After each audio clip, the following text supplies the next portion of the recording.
With Ghost in the Shell about to hit theaters, I think it's a perfect time to talk about this very 80s sounding word, cyborg, short for cybernetic organism. That sounds gross. Ghost in the Shell promises to explore the notion of the nature of self, and how the self can be considered separate from the body. This, of course, as referenced in the title, is a direct wink to Gilbert Ryle's description of René Descartes' mind-body dualism, the ghost in the machine. This concept has been explored in many films and even accepted as reality in silly movies like Freaky Friday and The Shaggy Dog, where one's conscious mind is moved away from the body. Movies like The Matrix and Being John Malkovich go even deeper in some respects. Many movies have enough to deal with just trying to tackle who we are, our identity. But few films feel they can tackle the next question. Where is who I am? What is the mind? Where is our identity stored? And how does that identity and self change as who we are, the flesh and bones, are slowly being replaced all the time?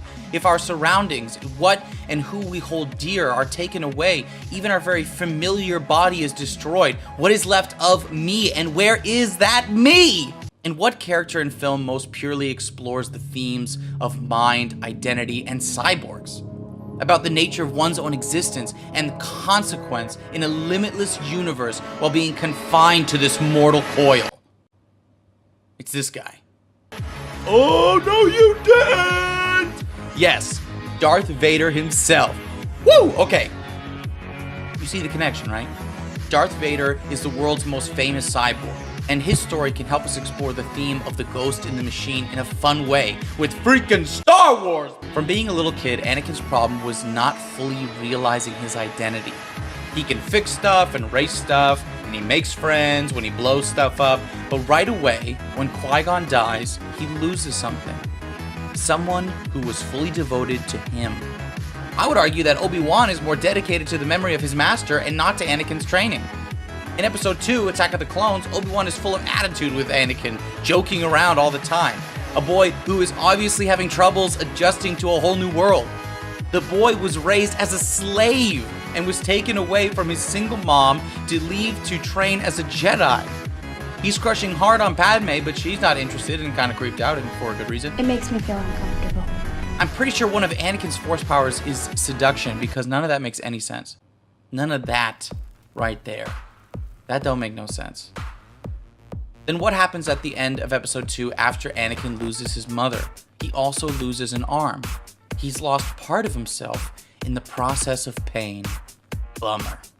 Episode 3 rolls around and Anakin is denied a spot on the council. Rejected again, and he cannot truly live out his own identity as a Jedi Master, or as a husband, or even as an actor. Boom, roasted. You underestimate my power! So he takes comfort in someone who actually shows an interest in him. And then he chooses to lose himself in the pursuit of saving Padme. In doing so, he kills kids, and that's pretty traumatic, particularly to one's identity, how one might view themselves. All that's left for him is to kill Obi-Wan. He can't even do that. And in the process, he loses another arm and a leg, or both of them. I can't remember. I think he loses everything. He also loses his complexion. He has become just a ghost in a machine controlled by the Emperor. Throughout the original trilogy, we see Darth Vader act as a puppet of the Emperor, the only human connection he has left. His only identity now wrapped in this twisted form.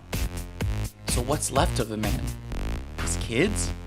That's right! The only thing that can bring little Annie back is a long, hard look at the suffering his son endures at the lightning bolty hands of the Emperor, and here he chooses to be all that he has left to be. A father. Whoa. From Darth Vader, we see that the strongest ties we have as people are people, specifically the people we care most about. It's through the eyes of those loved ones that we see not only ourselves, but our best selves. Their love and trust is building within us as individuals a sense of purpose and self-worth. Hence, we live lives to do the same for others in return. And the film goes further. We see that the mind, the spirit, the ghost of little Annie now joins Obi-Wan and Yoda in a new existence. Free from this mortal coil, the self goes on. Though I'm sure Yoda and all the younglings are a little bummed that Anakin Skywalker, the one who killed all those little, is now in Jedi heaven. Okay. In short, the nature of self as presented in Star Wars, in Darth Vader, and even in Luke is messy. The self can get wrapped up in all kinds of experiences and human connections and rejections. Somehow the ghost in the machine still decided to kill the Emperor and save Luke.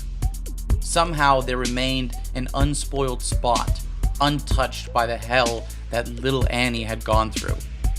This gives hope to those who feel everything has been taken away. Maybe all it takes is that look in Darth Vader's shady eyes. Well, none of this was really that philosophical, but it was fun, right? Sure it was. Have a great day. Like, subscribe, share, and comment below. Tell me how stupid I am. Have a good one. Thanks for watching MOVI.